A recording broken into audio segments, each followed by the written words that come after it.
Olá pessoal, sejam todos bem-vindos mais uma vez ao canal.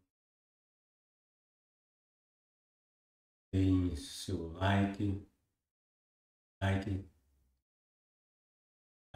comentem, né, deixem seus comentários.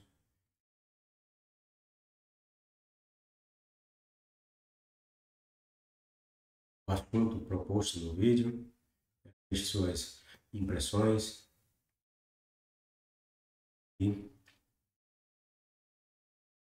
deem, se for, um like, né, ou dislike, no caso. E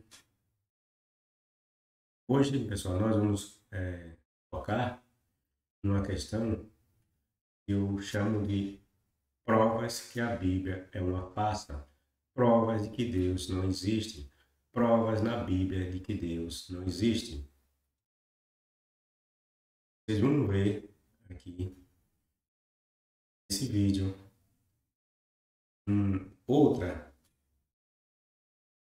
questão que muitas pessoas não se dão conta, que mostra claramente que esse livro é uma invenção, é uma literatura humana, certo? Mas as pessoas são ensinadas desde cedo a acreditar nessas bobagens, assim como eu também acreditei, né? Esse livro cheio de mentiras, cheio de lendas, cheio de superstições. Então, elas acreditam ver esse livro ridículo, patético, como sagrado, como obra de um Deus, porque foram ensinadas, foram adestradas, igual uma galinha, um pinto, ou um leão de circo, a acreditar naquilo que seu adestrador dizia que era para elas fazerem. Esse livro simplesmente ficasse em prateleiras, não tivesse toda essa magia que colocaram sobre ele, ele ia ser um dos menos lidos, entendendo? Aí perderia até para as lendas que nós temos aqui, aquelas lendazinhas lá da Amazônia.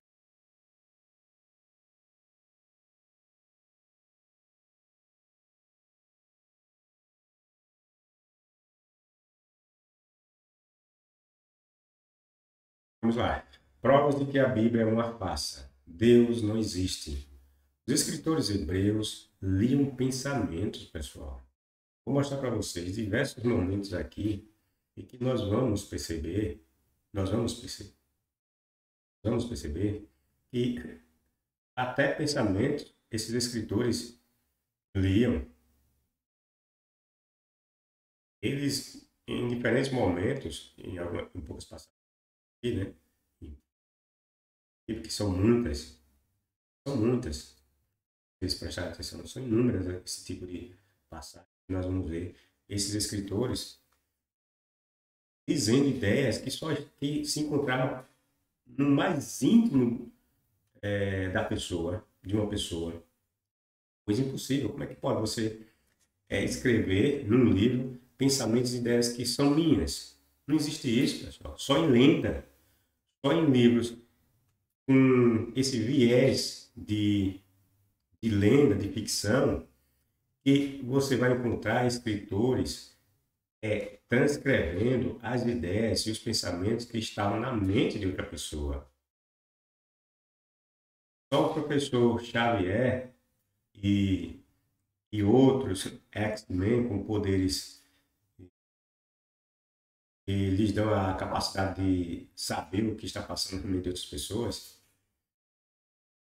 são capazes de fazer tais coisas. Mas na Bíblia, os escritores da Bíblia fazem a mesma coisa. São mutantes. Diferentemente do que muitos ignorantes pensam, a Bíblia é apenas um livro literário, obra de cunho humano. Embora encontremos em suas páginas alguns nomes de personagens reais, lugares que realmente existem, alguns eventos que ocorreram, não necessariamente como ela descreve, tudo isso tudo isso não a faz um livro especial, e muito menos de inspiração divina. Um dos argumentos que o cristão vem, né, falar que a Bíblia é isso, que a Bíblia é porque ela descreve e que fala de determinado personagem, que fala de detalhes, né? Eles atribuem isso como uma coisa mais linda do mundo, como se fosse algo exclusivo da Bíblia, né? Isso aí é uma prova da sua historicidade, do seu caráter divino e que ela seria a obra de um Deus. São bobagens que o cristão aprende.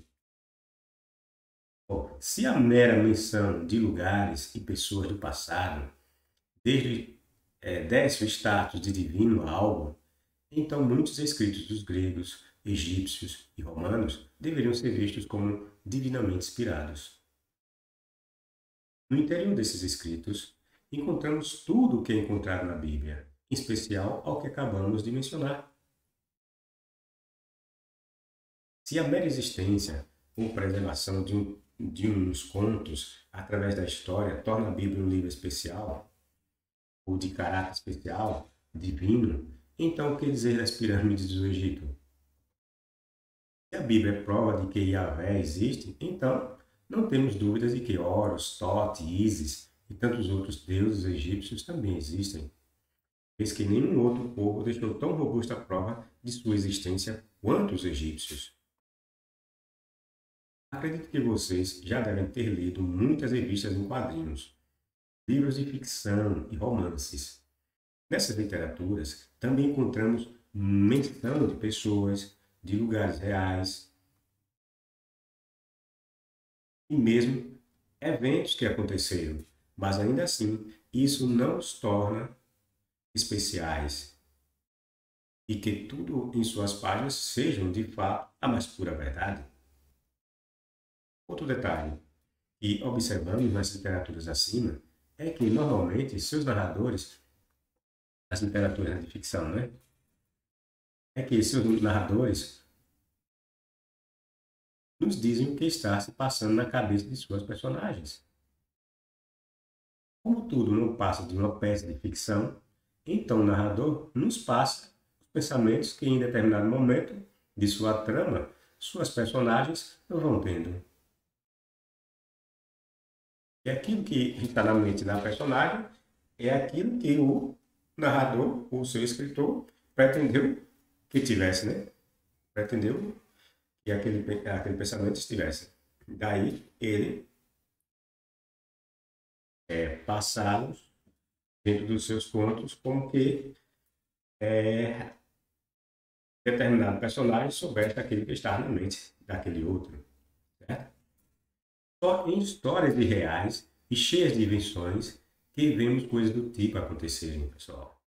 Uma pessoa sã e centrada jamais vai imaginar que um livro com essas características seja um livro sério, né? Você pegar um livro, um livro qualquer, e você encontra lá em uma de suas páginas, ou em várias páginas, determinado personagem sabendo o que outro personagem está pensando, se você for maluco achar que um livro desse é sério. Só se você for doido achar que esse livro é um livro que você deva levar a sério. Uma pessoa sã e centrada jamais vai imaginar que um livro com essas características seja sério. Só uma pessoa alienada, quase beirando a loucura, que pensará de modo diverso. Pois bem, a Bíblia segue a mesma linha de enredo, pessoal. Sim, nela encontramos seus narradores, isto é, seus escritores, nos dizendo o que está se passando na cabeça das personagens de seus contos ou de seus enredos.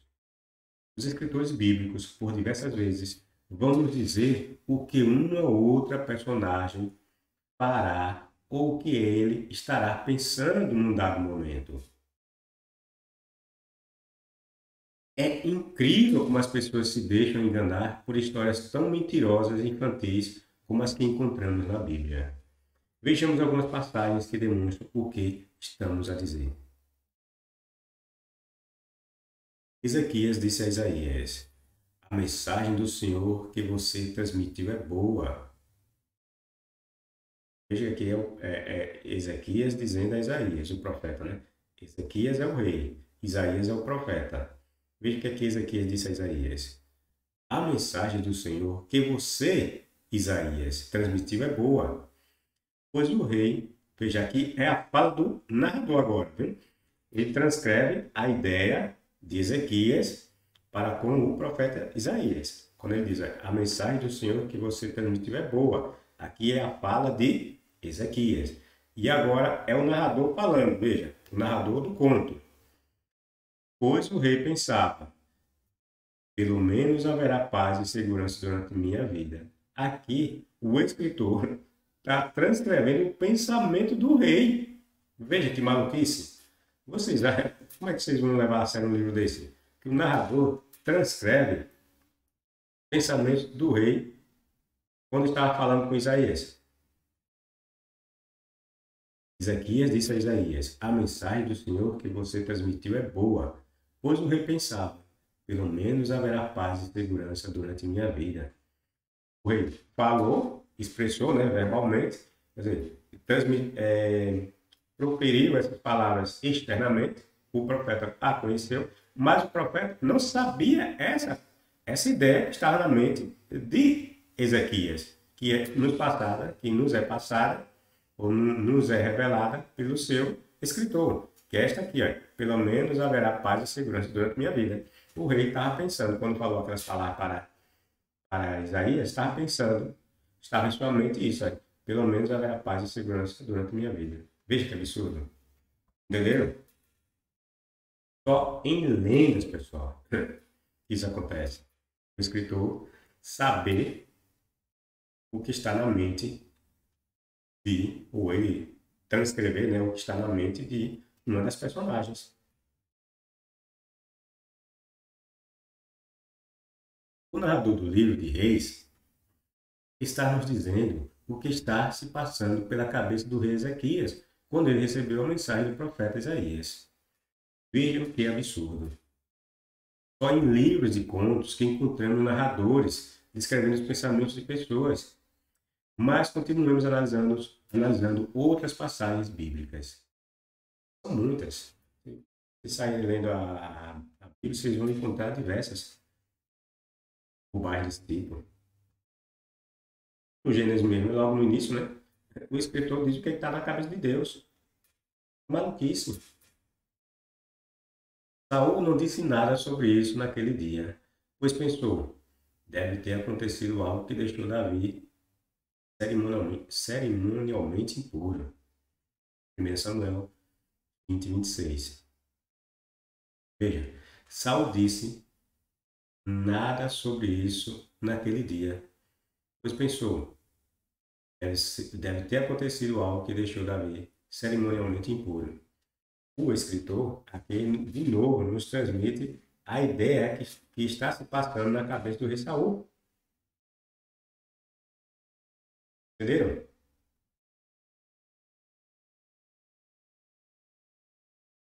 Um absurdo.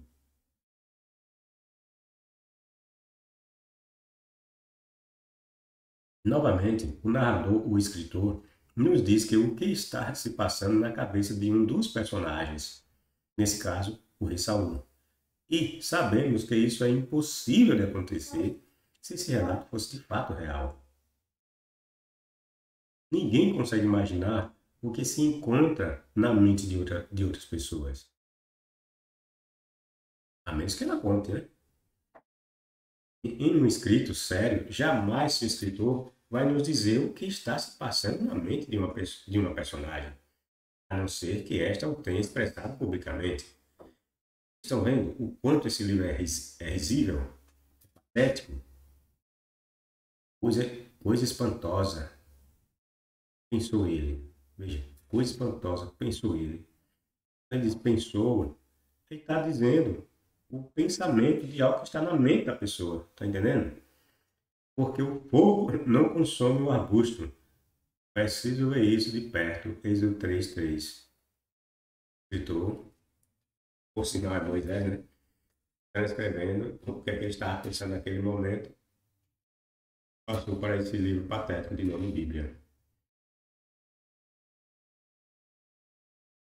Os egípcios pressionavam, nesse caso de Moisés, né? Já que se supõe, e nós sabemos que o patético é que nós sabemos que Moisés não escreveu porcaria nenhuma, né?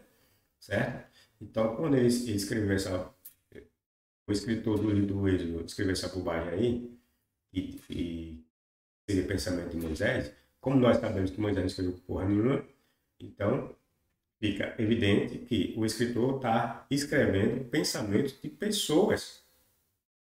Entendendo? Eu falei, não, mas aí é Moisés que escreveu. Foi Moisés o escritor, então Moisés sabia o que ele mesmo estava pensando, né? Mas nós sabemos que Moisés não escreveu porra de nada. Entendendo? Embora os cristãos digam que foi Moisés que escreveu Gênesis, Êxodo, ou seja, 5 livros, 5 primeiros livros da Bíblia, mas isso é mentira. Moisés não escreveu nada. Os nomes que se atribui a livros são invenção tardia.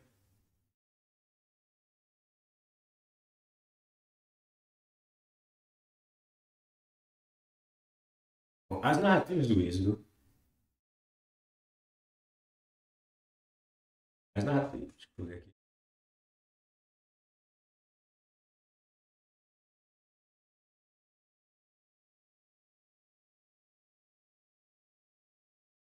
Os egípcios pressionavam o povo, veja, os egípcios pressionavam o povo de Israel para que deixasse a terra quanto antes, pois pensavam, vamos todos morrer.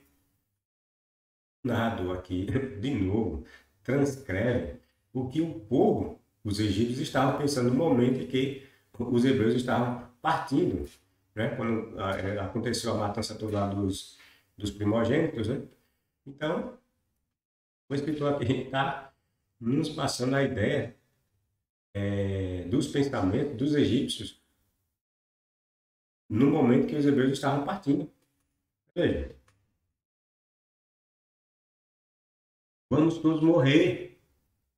As narrativas do Êxodo são creditadas erroneamente por cristãos e judeus como sendo de autoria de Moisés. Nas passagens acima, o vemos descrevendo seus pensamentos como não sendo seus, já que ele os retrata na terceira pessoa e não na primeira. Moisés ainda consegue imaginar o que está se passando nas mentes dos egípcios, o que é uma tremenda de uma mentira, vez que o pobre profeta de tão burro se dirigiu ao faraó para pedir que se libertasse Israel, quando seu Deus mesmo de antemão havia dito que Faraó não permitiria. Moisés não sabia o que se passava na mente de Faraó. Portanto, ainda que o texto diga que seu Deus o havia dito, Moisés não sabia o que se passava na mente de Faraó. Portanto, ainda que o texto diga que esse Deus havia dito. Vejam mais esta narração do suposto Moisés. Faraó voltou para seu palácio e não pensou mais no assunto. Êxodo 7:23. Como foi possível, pessoal, Moisés saber que o faraó não pensou mais sobre esse assunto? Veja, o faraó voltou para seu palácio e não pensou mais no assunto. O faraó, por acaso, disse a Moisés, vamos supor que Moisés de fato foi escritor dessa porcaria aí. O faraó falou para Moisés alguma coisa sobre esse tal assunto? E Moisés escreveu dizendo que o faraó não pensou mais sobre o assunto. Está entendendo? Como foi possível Moisés saber que o faraó não pensou mais sobre esse assunto? Por acaso o faraó lhe falou alguma coisa? Escreva aí, quando você for escrever no seu livrinho. Escreva aí que eu não pensei naquele assunto. E pataquara. E nós sabemos que essas papagaias todas, a tradição dos judeus nos confirma isso, e esses relatos são contos orais, eram passados de boca em boca, pessoal, tá entendendo? Não foi nada que Deus falou, porque os crentes, né? Os cristãos não falam essa bobagem de inspiração divina, não teve nada de inspiração divina. Todos esses contos são contos que eram passados de boca em boca. Os povos de um vilarejo, vila ou cidadezinha tinham seus contos, seus enredos, e ficava circulando naquele vilarejo, ou vila, ou cidadezinha. Nenhuma outra também. É como nós hoje. Você vai lá para o Nordeste, você vai encontrar a lenda do Saci Pererê, lenda do fogo corredor, lenda de lobisomem, lenda de. Como é que chama? Tem aquele outro que é o inimigo do lobisomem. Maçom, né? E nós sabemos que aqui o maçom é um cara que participa de uma sociedade, né? Mas no interior, esse pessoal entendia o maçom como um outro lobisomem, uma espécie de lobisomem, diferente do lobisomem normal, tá entendendo? Então, é, essas lendas normalmente acontecem em cidades interioranas, né? Do mesmo modo acontecia com esse pessoal aí dos hebreus. Corria lendas, por, não só hebreus, egípcios e tantos outros povos, né? Todo povo tem suas lendas, né? Seus contos. Bom, com essas lendas e esses contos, eles eram contados e recontados de boca em boca. Então, o que está escrito na Bíblia são contos que chegaram aos escritores e eles passaram a redigir. É óbvio que muitos deles lá chegaram a adaptar algumas lendas, né? Sobretudo esses hebreus, Torá, que pretenderam implantar o monoteísmo. As lendas que chegaram aos ouvidos deles eram lendas politeístas, certo? Mas eles, como quiseram implementar o, o monoteísmo, então fizeram algumas adaptações. Grosseira, né, que nós podemos observar, né, mostra claramente que ali não era um deus, mas sim vários deuses, mas fizeram. Então, mais o que eu quero que vocês entendam aqui é que essas lendas eram passadas de boca em boca. Não era Deus nenhum que falava para o escritor escrever isso, que escrever aquilo. Aí, se essas lendas eram passadas de boca em boca, então como é? Vamos supor que isso aí realmente aconteceu. Como é que o faraó, como é que Moisés poderia escrever, e isso aí, supondo que Moisés escreveu, então Moisés escreveu esse relato de terceiros, certo? Pessoas supostamente reais, certo? Ele recebeu esses relatos e transcreveu nos seus livrinhos. Certo? Repito, sabemos que Moisés escreveu porra nenhuma, mas supondo que nós acreditemos nessas bobagens que cristãos e judeus dizem e fingem, né, acreditar que foi Moisés que escreveu, certo? Então Moisés então teria recebido essas lendas de terceiros, certo? Como eles dizem, de seus antepassados, e as transcreveu. Mas aí eu pergunto, como é que essa pessoa que passou para Moisés e que Moisés escreveu sabia que o que é que o faraó estava pensando no assunto que ele estava pensando, que ele não estava mais pensando, né? Como é? Como é que ele sabia? Porque isso aqui é invenção, isso é lenda. O faraó voltou para o seu palácio e não pensou mais no assunto. Veja que absurdo. Para saber do assunto que o faraó não estava pensando mais. Isso é livro sério? Isso é livro para você achar que isso aqui é palavra de Deus? É uma piada, rapaz. Você acreditar num livro desse e achar que essas porcarias, essas bobagens aqui nele são reais, você está sendo feito de trouxa, de uma pessoa infantilizada, que acredita em tudo. Como foi possível Moisés saber que o faraó não pensou mais sobre esse assunto? Por acaso o faraó lhe falou alguma coisa? Por acaso o faraó lhe falou alguma coisa? Claro que não. Mas como Moisés, ou quem lhe fez, ou lhe faz às vezes, conseguiu descobrir que Faraó não pensou mais sobre aquilo que ele tinha conhecimento. Foi simplesmente porque o escritor do Êxodo estava criando uma história fictícia. Daí ele saber o que estava se passando ou o que deveria pensar suas personagens. Se as personagens fazem parte de suas criações, né? Os pensamentos também são pertencentes ao escritor. Se as personagens são, ainda que elas sejam reais no mundo, né? Mas aquele enredo ali foi preparado por ele. Então, esse mundo fictício é ele que é o criador. É ele que tem conhecimento do que cada personagem vai pensar ou não. Os contos dos Hebreus eram passados de forma oral, como já falei, né? Por que era passado de forma oral? Porque o povo era analfabeto, né? Não tinha o domínio da escrita. Quando você não tem o domínio da escrita, você passa as suas lentes, seus costumes e tradições por meio da oralidade. Né? Um filho recebe do pai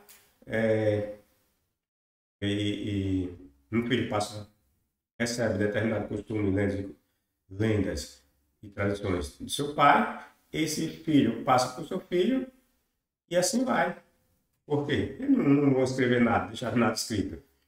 Normalmente isso acontece, como eu falei, em culturas em que não tem o domínio da escrita. Né? Os hebreus não tinham, uma boa parte de suas lendas, seus costumes, foram passados de forma oral. Certo? Os que já tinham o domínio da escrita, eles estavam em tabletes, em pedra, né? Os egípcios mesmo deixaram um monte de coisa lá nas pirâmides. Por que eles deixaram? Aí os cristãos bobos, aí falaram, não, mas a Bíblia foi preservada e bibibi bababá, e em outro livro aconteceu isso. Sim, meu filho. Mas o que acontece? Que quando esses povos, vamos dizer, egípcios, sumérios e outros, não tinham papel. Não tinham papel, não tinham o pergaminho, não tinha papiro, né? O papiro foi inventado até pelos egípcios. Então, não tinham. Então, não é que eles escrever alguma coisa, como eles se deram na condição de escritores, ou de escrever suas lendas, seus costumes e outras coisas mais, em pedras. O instrumento que eles, naquele momento, tinham eram pedras, ou algum objeto de madeira, coisa do tipo, tá entendendo? Para transcrever alguma ideia, pensamento de seu povo. Não tinha papel, não tinha pergaminho, tá entendendo? Mas quando os hebreus chegaram, posteriormente a esse povo, já tinha, no caso, né, o pergaminho, mais tarde surge, tinha o papiro, mais tarde surge o pergaminho. Então, por isso que nós vamos ver, pelo menos, né, atualmente nós temos conhecimento das cópias desses contos dos hebreus. Não foi porque Deus preservou, nada disso não. Foi questão de momento, né? Aqueles não deixaram lá registrado em papel, em pergaminho, nada, porque não tinha pergaminho. Na época do Sumério tinha pergaminho, né? Na época do Sumério tinha algum papiro. Como é que você vai ver escritos em abundância? Ah, ainda deixaram muito, né? Ainda deixaram muito, certo? Bom, então os contos dos hebreus eram passados de forma oral. Logo, por quê? Como eu disse, por quê? Porque eram analfabetos, não tinham domínio da escrita.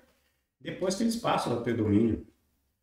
Então, os contos dos hebreus eram passados de forma oral. Logo, tudo que está escrito na Torá seria de conhecimento de qualquer hebreu, porque eram tradições, entendeu? Eram coisas mágicas, desconhecidas. Era de conhecimento de qualquer hebreu, antes que esses contos fossem escritos. Eu falo isso por quê? Porque o ignorante, não são todos, mas uma boa parte dos cristãos, são ignorantes, eu falo ignorantes no termo de desconhecerem, certo? Outros conhecem e fingem que não sabem, né? Para proteger a lenda desse livro como um livro sagrado, eles fazem de tudo. Entendendo? Então, ele imagina que o livro, a pessoa recebia as mensagens de Deus e a pessoa escrevia. Moisés ouvia lá alguma bobagem que vinha na mente dele de Deus, aí ele vai e escrever. Não, não é assim não. Moisés escreveu tudo, foi que ele recebeu de outras pessoas. Tá entendendo? Quer dizer, imagina que Moisés tem escrito, tá entendendo? Moisés escreveu porra nenhuma. Tá? Jeremias, quando escreveu aquelas bobagens lá dele, da mesma forma, tá entendendo? Ele recebeu aqueles contos, aquelas historinhas todas. Algumas ele tinha, vamos supor que ele tenha existido, né? Ele presenciou, e outras, quando muito passadas, muito antigas, que vai além da época em que ele viveu, ele recebeu por meio da tradição oral. Não foi Deus, porra nenhuma, que falou para ele, não. Tá entendendo?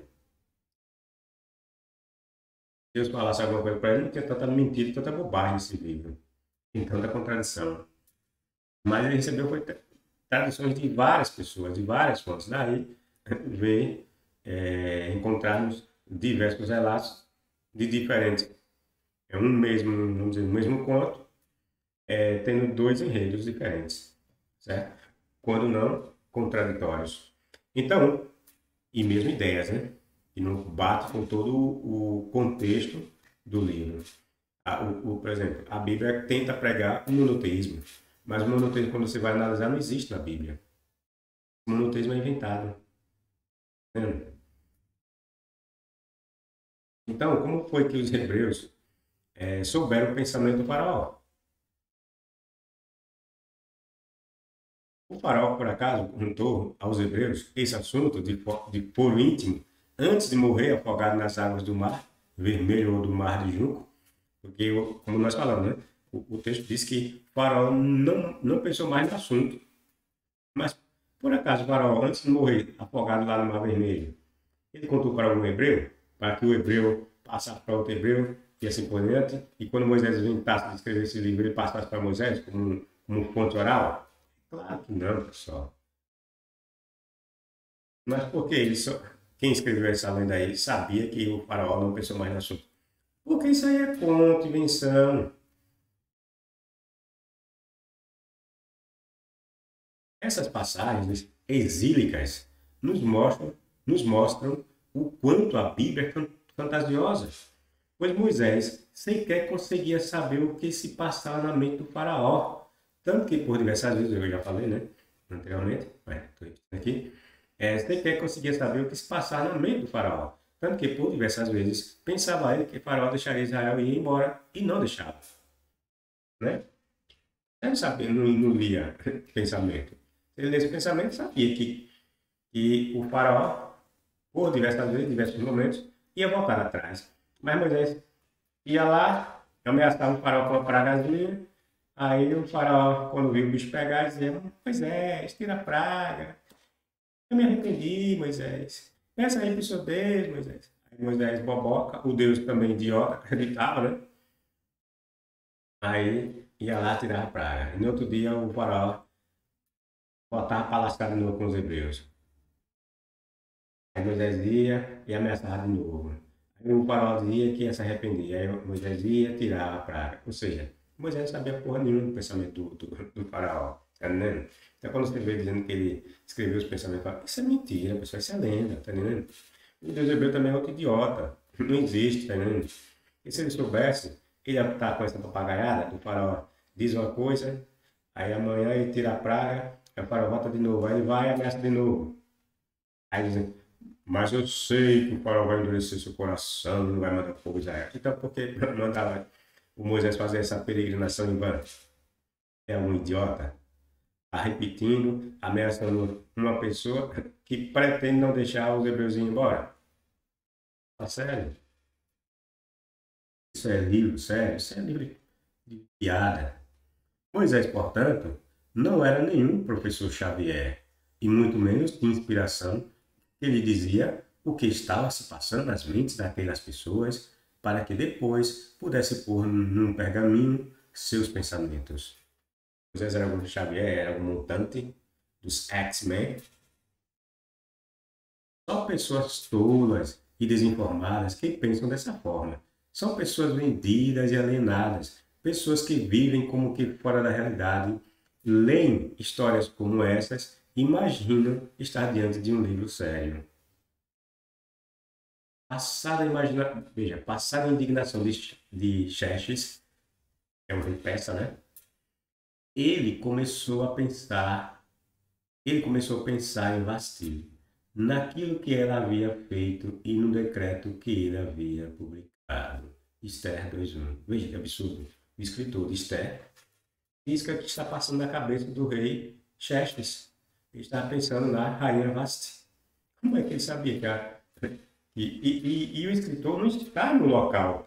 Veja que abstração mentirosa desse livro.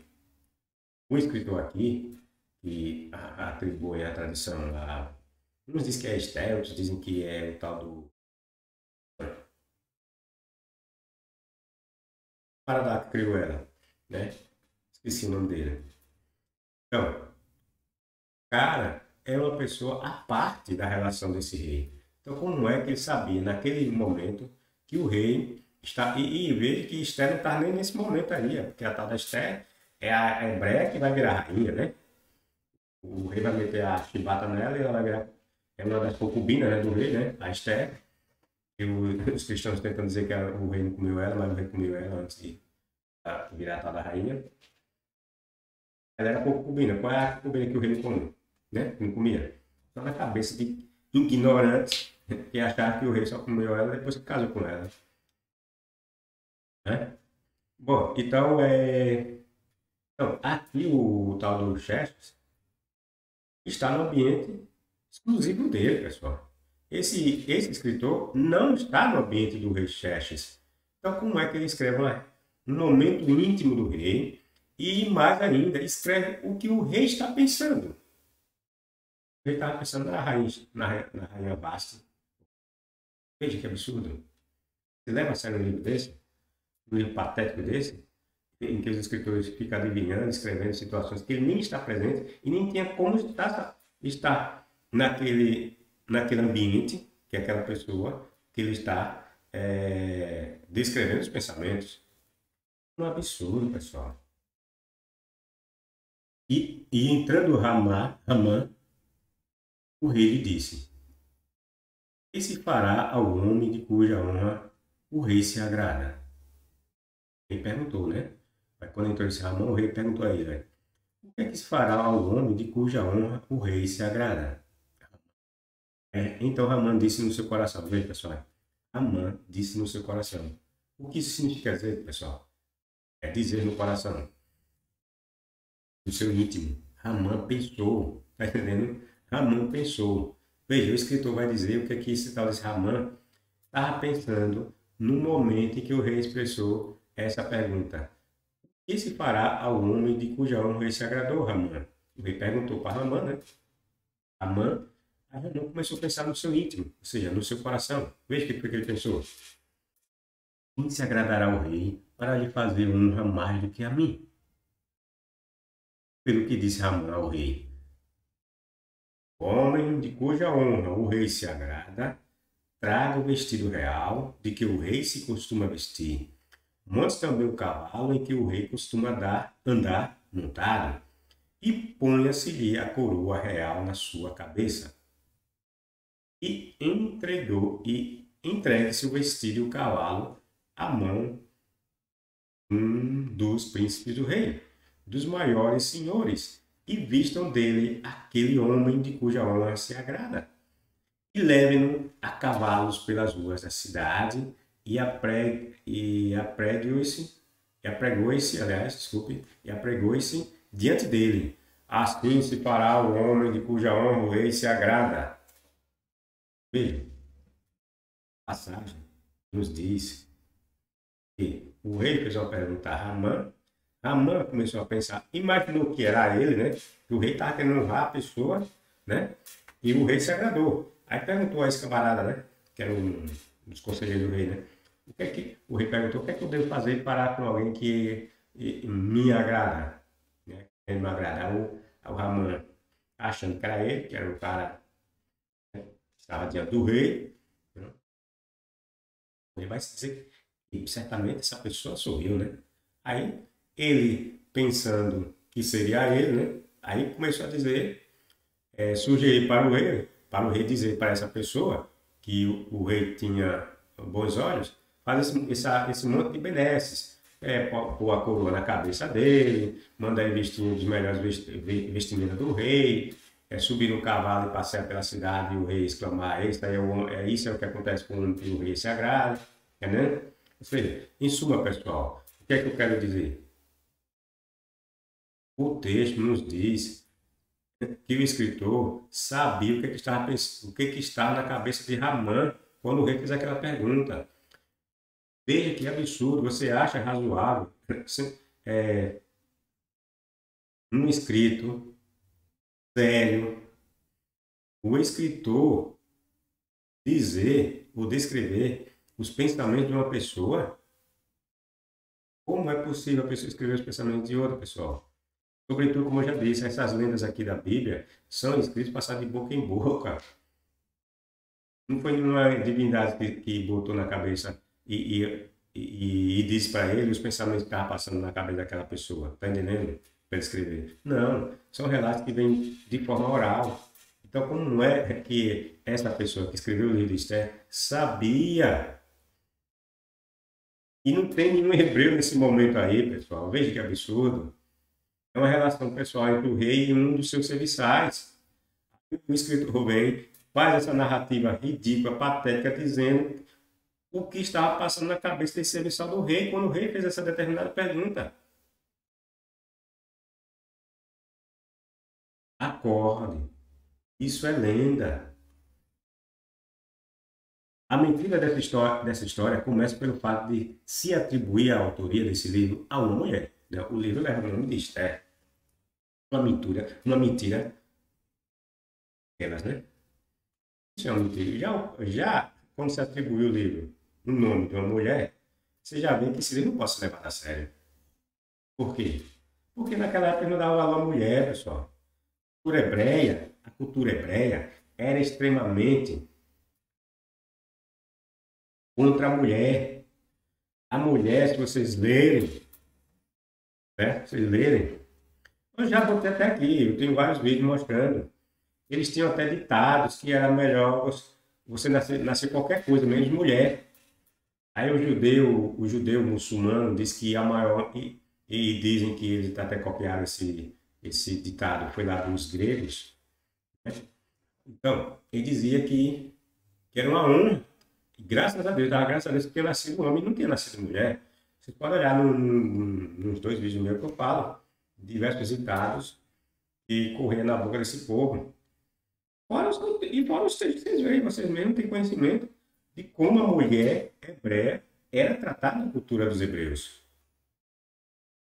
certo? A discriminação que a mulher passa na cultura dos hebreus. Ah, basta nós pegarmos o primeiro livro, né? Quem foi que fez o homem pecar? Quem fez o homem perder o paraíso? A mulher. Entendeu? Quem foi que fez? A mulher. Foi a mulher é a causa de todos os males da humanidade. A mulher não presta na cultura hebreia. Entendeu? Ainda que o crente venha dizer que, mas lá no Novo Testamento, ali é Novo Testamento, ali é uma nova cultura, ali é um novo pensar. E ainda estava repleta de preconceito contra a mulher. Só que de uma maneira mais, vamos dizer, era um novo mundo, né? Era um mundo ali agora já dominado por gregos, romanos, né? Era uma nova realidade. Então, vamos dizer assim, aí ainda existe o preconceito contra a mulher, mas vamos dizer que de forma amena, mais, menos agressiva, entre aspas, né? Porque nós sabemos o que é que acontecia, né? Lá, né? Quando tinha guerra, né? A mulher era a primeira a tomar, sei lá, a ser estrupada quando tinha guerra. Os caras chegavam nos povoados aí, nas cidades mesmo, né? Dos vencidos. Estupravam as mulheres, as meninas, matavam os meninos, né? Isso, tanto na cultura primitiva dos hebreus, como na cultura primitiva dos povos do Velho Testamento, dessa época aí, como também no Novo Testamento, que essas guerras não pararam de acontecer, né? Aqui na América mesmo aconteceu, né? Os portugueses, quando tomaram conta aqui do Brasil, os espanhóis tomaram conta ali da América Central, né? Ou mesmo os ingleses que tomaram conta ali do América, América do Norte, né? Estupravam índias, comeram índia pra caralho esses caras, tá entendendo? Leia aí os relatos aí de historiadores, comia índia pra caralho. Depois matavam os índios. Outros amarravam os índios, comia as índias na frente deles. A universidade era demais. E tudo em nome de Deus, viu? Tudo em nome e honra de Deus. Tudo que não presta, esse povo sempre fez em nome de Deus. matavam, estupravam, roubavam terra em nome de Deus, né? Tudo. Eu não estou me referindo aqui aos hebreus, não. Estou me referindo mesmo aos portugueses, aos ingleses, tudo eles fizeram. Quando ocuparam aqui a América do Sul, América Central, América do Norte, que era repleta de índios, né? Milhões de índios foram exterminados por esses invasores ingleses e portugueses e espanhóis. Tudo em nome de Deus. Tudo que não presta é tudo em nome de Deus. O político rouba em nome de Deus. O pastor, o padre rouba, estupra em nome de Deus. É o tal do João de Deus. Como é que ele fazia? Para mulheres, enquanto rezava, Ave Maria, Padre Nosso. Tá certo, é assim. A característica do homem de Deus são estas. É, é a pilantragem, o mau caráter e, vamos dizer assim, a putaria. Essas são as características do homem de Deus. Todo homem de Deus tem que fazer uma dessas coisas, ou todas. Bom, então, as mulheres na antiguidade, não liam e nem escreviam, sobretudo nessas localidades extremamente machistas e patriarcais, como a terra dos hebreus primitivos, pessoal. Então, essa historinha de dizer que está escrevendo livro, isso é mentira. E mulher escreveu porra nenhuma.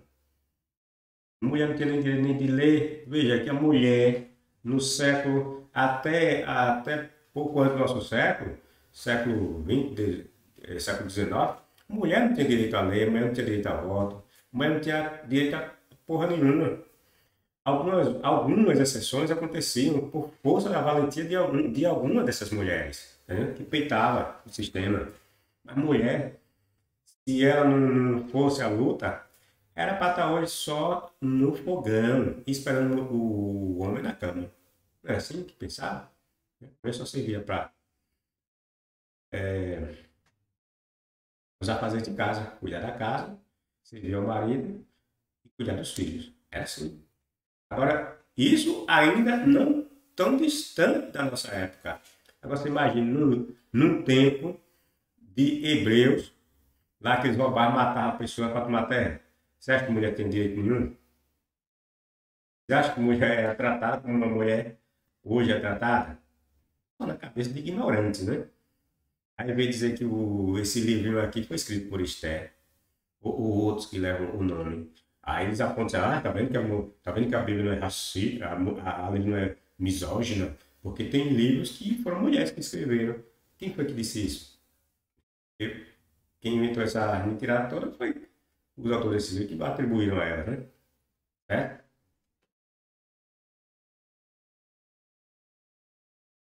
Os afazeres de uma mulher eram voltados ao lar. Atividades intelectuais, como escrever e ler, eram restritas aos homens.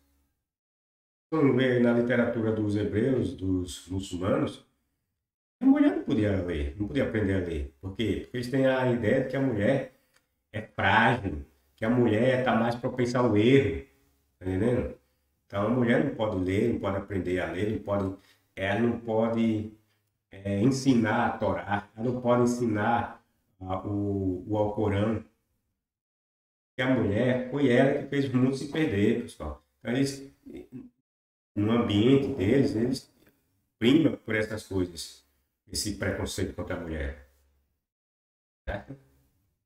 Olha o Talibã lá. O que é que está acontecendo lá no Talibã? Não é tudo com medo. Esses doidos tomaram conta lá. Quer dizer, já tomaram já conta de novo lá, né? Mas está ameaçando as mulheres, que a mulher não pode de calça, as mulheres não podem trabalhar e outras coisas mais. Por quê? Porque essa é a ideia primitiva desse pessoal. Essas ideias aqui que nós estamos vendo, deles ali, são coisas antigas, já vem lá de há muito tempo. Está nesse livro aí, nesse livro chamado de Bíblia, de Alcorão, é um pensamento primitivo deles no passado e que foi passado para eles dos atuais. Dessa forma que eles pensam. Mulheres não podiam instruir homens. mulheres eram vistas como fracas, ignorantes e passíveis a erros. A erros muito mais que os homens. A historinha lá de Débora, tá? Que saiu com uma guerreira, é mentira, pessoal. A mulher nenhuma saiu comandando homem nenhum. É mentira. Isso é lenda. Cara, a mulher não tinha, não podia nem ler a Torá. Os escritos de Deus ia tá dando ordens ao homem. Essa furada. Ainda que esse dia que foi o tio de Esther, que escreveu o livro que leva seu nome, eu esqueci o nome do cara. Não tô com o nome dele na boca, tá, tá sabendo. Tô ouvindo que tá vindo na boca Macabeus, né, Macabeus? É um nome parecido, né? Ainda que se diga que foi o tio de Esther que escreveu o livro que leva seu nome, isso não ameniza a tremenda da mentira contida em suas páginas. E é aquela, né, do escritor dizer o que estava passando na cabeça do rei. Primeiro do rei, né, que estava pensando em Vasti, e depois do serviçal do rei, imaginando que seria ele beneficiado, dizendo o que é que o rei deveria fazer com o nome que lhe agradava. Mas o escritor transportou para o conto os pensamentos do serviçal do rei. Como é que pode, né? Como é que pode isso?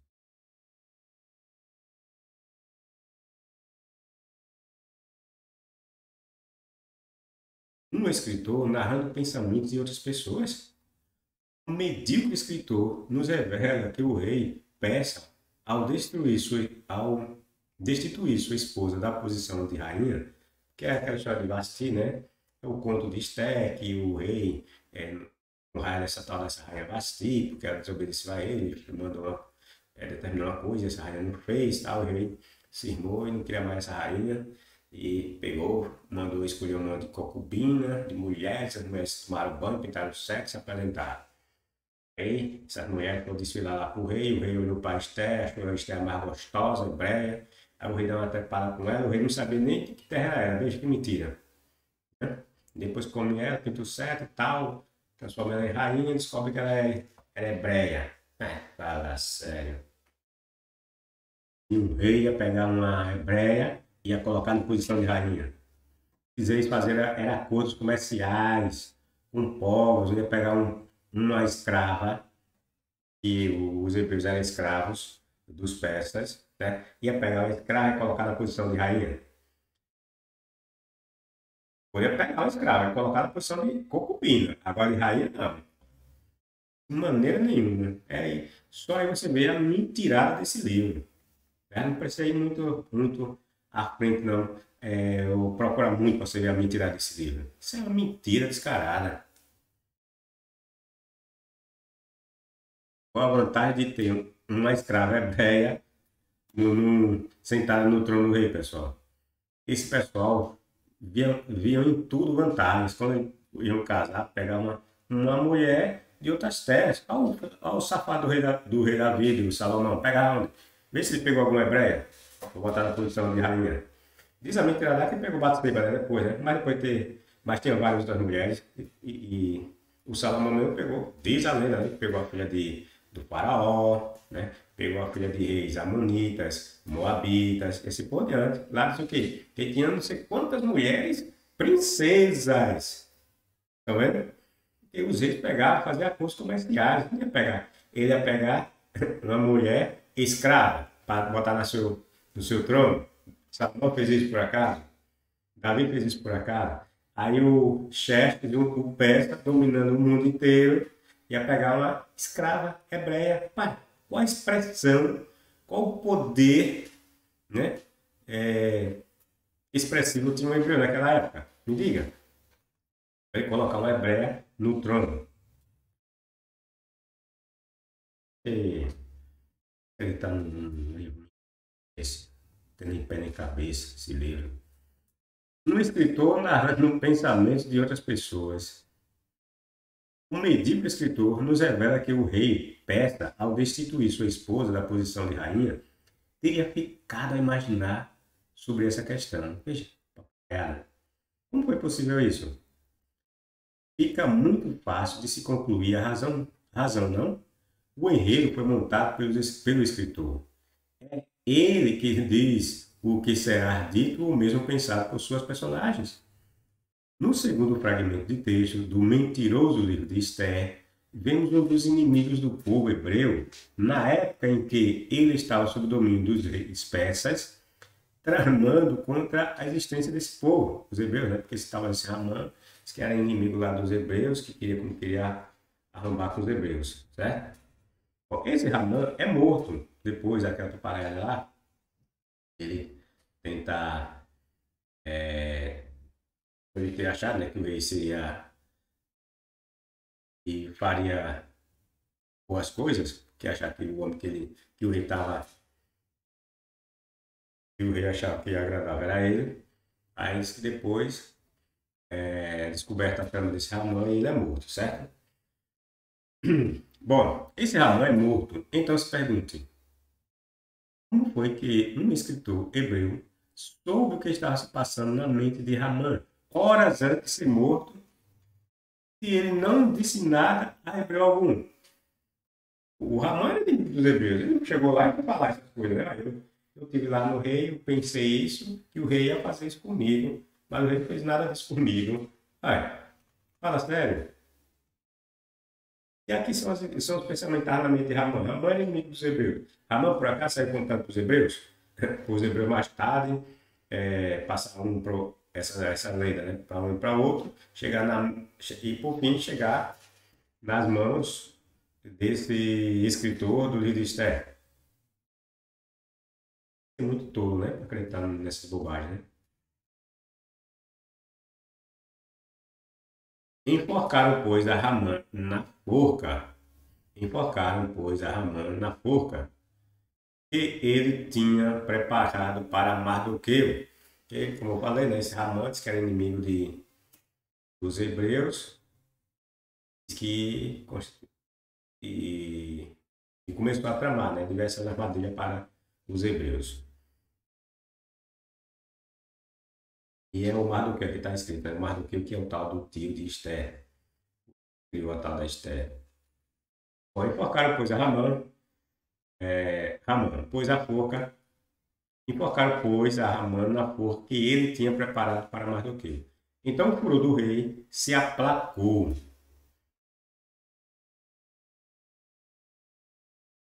Como foi que esse escritor, veja, como foi que esse escritor ficou sabendo o que se passava no interior da casa de Ramã, pessoal?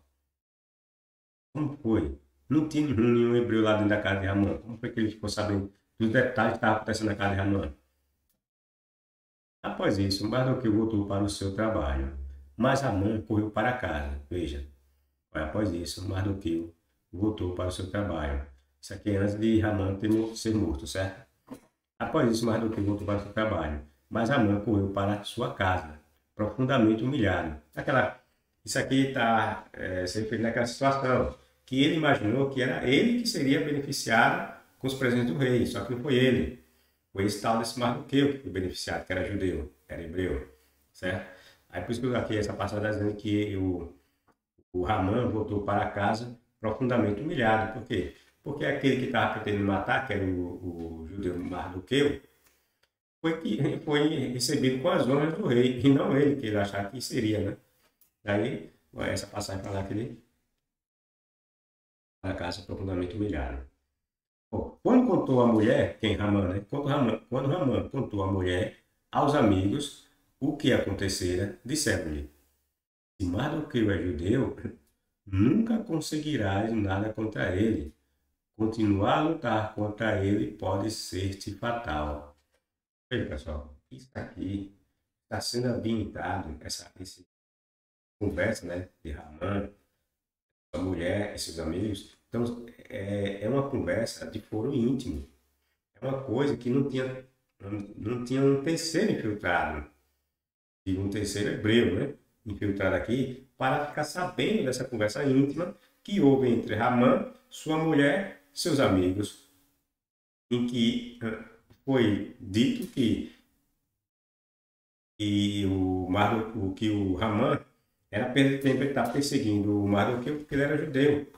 E se ele continuasse fazendo isso, ia ser a perdição dele. Tá entendendo? Mas aí nós levantamos a questão: como é que o escritor hebreu conseguiu saber dessas informações dentro do lar de Ramã? Ramã, por acaso, deixou uma câmera lá? Ramã, por acaso, deixou escrito para algum judeu mais tarde escrever essas palavras que foram ditas dentro do seu lar, diante de sua mulher e seus amigos? Veja que mentira. Isso é mentira, pessoal. Esse livro é mentira. É lenda e mais lenda. Pode levar a sério um livro desse, em que você vê nitidamente que esses contos foram inventados. Os enredos são criados de acordo com a imaginação do escritor. Enquanto discutiam ainda o assunto, chegaram os enviados do rei para o levar ao banquete de Esther. Hebreu algum estava presente nessa ocasião. É tudo mentira, pessoal. As narrativas são montadas. Elas nunca aconteceram. Era impossível que um escritor hebreu conseguisse tantas informações pessoais e do foro íntimo de pessoas que sequer eram hebreus. Você, vamos imaginar, por exemplo, o presidente, né? O governador, vamos pegar o governador. O presidente, o governador, o prefeito, resolve fazer uma reunião. Aí essa reunião é fechada ao público. Aí vem um jornalista e escreve coisas que aconteceram nessa reunião que está fechada ao público. Como é que esse jornalista escreveu isso, pessoal? Me diga. Ou ele mentiu, ou ele tinha um infiltrante. Entendendo? Para ele fornecer para as pessoas que estavam alheias ao assunto que estava acontecendo nessas reuniões do presidente, do governador, do prefeito. Para estar sabendo esse jornalista, ou ele tinha um infiltrante, estava lá nessa reunião e passou essas informações para ele, ou ele está mentindo. Se ele escreveu algo aqui fora que supostamente tenha sido dito lá nessas reuniões. Está entendendo? Do mesmo modo, é o que acontece aqui nessas passagens bíblicas. O escritor é alheio a essas situações. Ele não está presente, pessoal. Como é que ele escreve? Situações que aconteceram num ambiente fechado, num ambiente íntimo de pessoas que ele não teve acesso.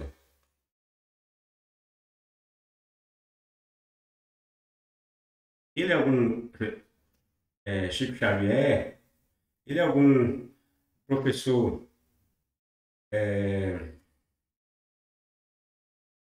Xavier? Tem o Chico Xavier, né? O tal do médium, e tem o Xavier dos X-Men, certo? Será que os escritores hebreus eram um desses personagens? O médium disse que ouvia, né? Vozes do mundo do além, né? Que trazia informações para ele. Já o Xavier usava de poderes, né? Ele a mente das pessoas. Será que os escritores eram assim, pessoal? A saber tantas informações que não tinha como eles saberem. Jeroboão pensou. Jeroboão pensou? E você escreveu o pensamento de Jeroboão? Tá entendendo? Jeroboão pensou. Como é que o cara vai escrever o pensamento de uma pessoa, pessoal? Jeroboão pensou: se eu não tiver cuidado, o reino voltará à dinastia de Davi. Isso aqui é a ideia dele quando viu, né, que os hebreus, quando as tribos se dividiram, né, eram 12 tribos e 10 ficaram com ele e 2 ficaram do lado de Roboão. Então, diz o texto que o escritor diz que Roboão pensou, aí passa as ideias e os pensamentos de Roboão naquele momento. Veja, se eu não tiver cuidado, o reino voltará à dinastia de Davi. Vejam que bobagem. E para finalizarmos, passemos para a mais absurda ou mais ridícula de todas. Lembrando que se vocês lerem, como eu já disse. Tem até no primeiro livro do Gênesis, essas bobagens. Escritor dizendo o pensamento de Deus. Coisa que está na mente de Deus. A Bíblia está repleta desses relatos. Eu simplesmente apontei alguns, né? Escritores lendo o pensamento de outras pessoas, escritores relatando situações em em locais que ele não estava presente. Provando claramente que esses relatos são mentiras, são contos. Mas os fariseus e mestres da lei pensavam: quem ele pensa que é? Veja, aqui são os pensamentos dos fariseus. Mas o escritor de Lucas transcreveu os pensamentos dos fariseus. Como é que pode, né? Mas os fariseus e mestres da lei pensavam: quem ele pensa que é? Os fariseus estão pensando isso no interior de suas mentes, pessoal. Isso é blasfêmia. Somente Deus pode perdoar pecados. E o mais interessante é que aqui são vários fariseus, né? Então, o escritor sabia os pensamentos de todos os fariseus. E sabia que todos ali, todos estavam pensando a mesma coisa. Qual é o pensamento? Quem é que Jesus está pensando que ele é? Isso é blasfêmia. Somente Deus pode perdoar pecados. Quer dizer, todos os fariseus, né? Se tinha 4 fariseus ali, ou 10 fariseus, todos os 10 estavam pensando nisso, naquele momento. Quem é que Jesus está pensando que ele é? Isso é blasfêmia, só quem pode perdoar pecados só quem pode perdoar pecados é Deus. Mas Lucas, como um escritor inspirado, sabia que estava passando na mente dos fariseus. Mas esse livro. Jesus, sabendo o que pensavam, perguntou. Aí Lucas, veja, Lucas transcreveu o pensamento dos fariseus e os pensamentos de Jesus, porque ele está dizendo, Jesus sabendo o que pensava, perguntou, ou seja, ele estava na mente de Jesus, sabia o que Jesus pensou. Quando os fariseus pensaram aquilo. Isso é um livro sério, pessoal. Isso é um gibi, pessoal. A Bíblia é um gibi. É por nada que tem muitos ateus que chamam a Bíblia de quê? Gibíblia. Não é gibíblia. Isso não é um livro sério. Um livro que se diga o que possa levar de fato o status de livro divino, livro inspirado. Isso é um gibi. E dos ridículos ainda mais por cima. Entendendo? Jesus, sabendo o que pensavam, perguntou: por que vocês questionam essas coisas em seu coração? Veja, e ele não se entrega, né? Os caras estão com essas ideias no coração. Ou seja, era uma coisa íntima, mas Jesus sabia. E o Lucas transcreveu os pensamentos de Jesus e os pensamentos dos fariseus. Aqui o escritor evangelista nos mostra tanto o pensamento dos fariseus quanto os pensamentos de Jesus. O escritor nos revela o que Jesus pensava naquela ocasião. É muito engraçado essa passagem. Tem que ser muito bobo para acreditar nela.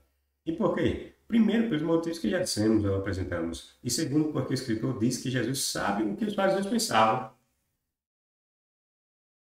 Porém, perguntar a eles o motivo de eles pensarem o que estão pensando. Veja que papagaio. O cara vê o pensamento dos caras, vê o motivo que eles estão pensando aquilo aí, pergunta para ele: por que vocês estão pensando assim? Isso é uma pataquada, pessoal. Mas ele não sabia seus pensamentos, então como os pergunta sobre algo que ele já sabe? Ele não leu o íntimo deles? O texto não disse que Jesus sabia o íntimo deles? E nos pensamentos dos fariseus já temos a resposta do motivo deles estarem pensando daquela forma. Né? No pensamento, né, que diz que Jesus leu e que viu o pensamento dele, o mentiroso do Lucas transcreveu, lá tem a resposta por que eles estavam pensando daquela forma. Por quê? Porque Jesus não tinha moral nenhuma para perdoar pecados. Quem tinha era Deus. Estava lá a resposta. Jesus vai perguntar: por que vocês estão pensando assim? Fala sério, rapaz. Perceberam como esse livro torna as pessoas ignorantes e não pensantes? Repito, a Bíblia é ridícula em tudo que se propõe a ensinar. A Bíblia nos revela que ela não passa de mera literatura que serve apenas para distração, assim como um bom gibi, um romance que de tão bons parecem conter em seus enredos algo de real para quem os lê.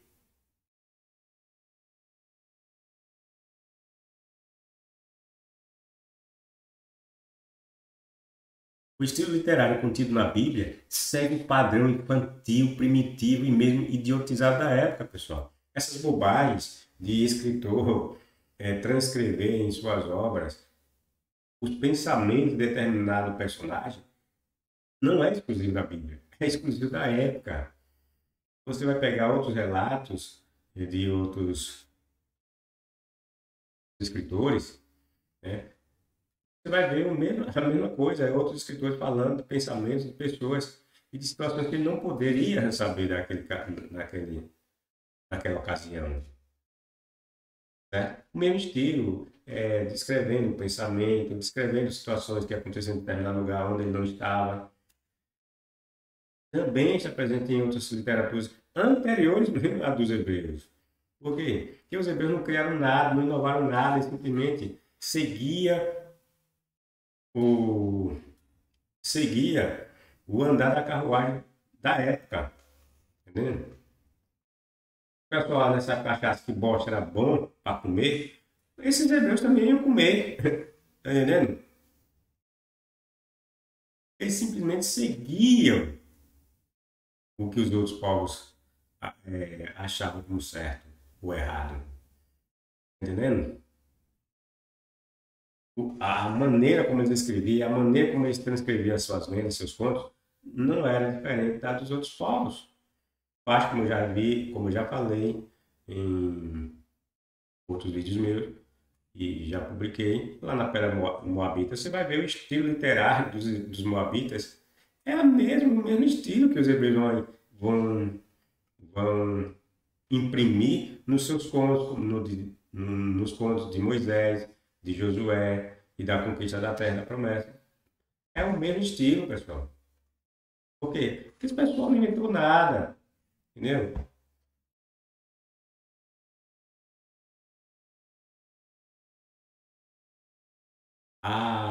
Vamos dizer assim, a ideia de exclusividade está na mente dos cristãos, porque eles só tem como livro de referência e que eles leem mesmo, é a Bíblia, não lê outro livro.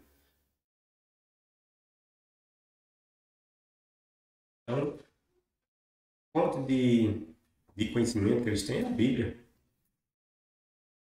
E ver esse livro como algo real, que tudo que está nela é dele, algo palpável. Sim, o estilo literário contido na Bíblia segue o padrão infantil, primitivo e mesmo idiotizado da época. Sim, todo esse estilo infantil de se registrar um conto entre as culturas do Oriente Próximo está presente na Bíblia. E por quê? Porque os escritores bíblicos, os rabinos ou escribas judeus, seguiram o estilo dominante da sua época. De sua época. Eles não tinham inspiração nenhuma. Tudo que escreveram foi com o olho, de olho no estilo literário de egípcios, assírios e babilônios. Um escritor do nosso tempo escreve no estilo ou padrões dos escritores da nossa época. Sempre foi assim. Ninguém hoje vai escrever farmácia com PH ou usar voz C em nossos dias. Só se for um retardado. Jamais pegaremos um livro de história e seu escritor nos dirá que Napoleão Bonaparte estava pensando nisso ou naquilo, sem que tenha falado ou mencionado a outros. Jamais leremos no livro de história o escritor mencionando os pensamentos dos japoneses na Segunda Guerra Mundial, enquanto aqueles atacavam a base de Pearl Harbor. Jamais encontraremos no livro os pensamentos contidos na mente de Dom Pedro, Maquiavel, Júlio César e tantos outros personagens. Isso só ocorre em literaturas fantasiosas, alegóricas e também infantis. Estão vendo por que as histórias bíblicas, quando dizem que tal coisa aconteceu, porque era uma profecia?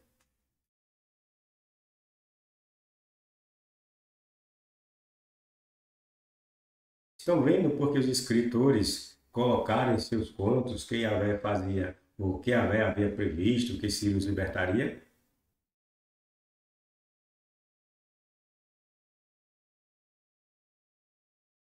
Estão vendo porque o profeta todo mentiroso, Daniel, previu a ascensão das potências ou impérios após Babilônia? Estão vendo porque os evangelhos, de forma mentirosa, diz que Jesus previu a destruição de Jerusalém nas mãos dos romanos? Tudo montado por quem escrevia. Entendeu, pessoal? Espero que vocês tenham entendido.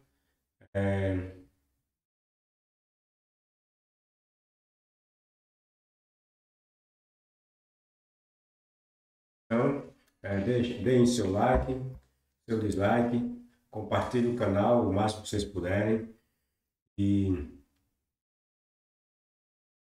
e deixe seus comentários, né? Até a próxima, pessoal. Até o próximo vídeo.